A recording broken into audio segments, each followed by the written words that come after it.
მტვერი ალერგიის ერთ-ერთი მთავარი გამომწვევია. ინტერიერში კი მისი არსებობა გამაღიზიანებელი და შემაწუხებელია. როგორ შევქმნათ ინტერიერი, სადაც სისუფთავის შენარჩუნება გაგვიმარტივდება. პირველი წესია, რომ მაქსიმალურად მოვერიდოთ ჰორიზონტალურ ზედაპირებს. ყოველი სათავსო უნდა იყოს დახურული ან ჩაშენებული, რაც გამორიცხავს ნებისმიერი ტიპის ღია თაროების არსებობას. რელიეფური და ფაქტურული კედლები. უჩვეულო ფორმის ან აგურის დეკორიანი კედელი შეიძლება ლამაზი იყოს, მაგრამ უნდა გვახსოვდეს, რომ მტვრის დაგროვებისთვის ერთ-ერთი ყველაზე მიმზიდველი ადგილია.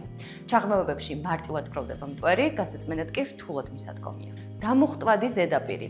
არ გამოიყენოთ პლასტმასი და უპირატესობა მიანიჭეთ ნატურალურ მასალას. ის არა მხოლოდ ჩანსახგარემოს ქმნის ჩვენ სახლში, ასევე არ იმუხტება და არ იზიდავს მტვერს. ავეჯის ტექსტილის ზედაპირი.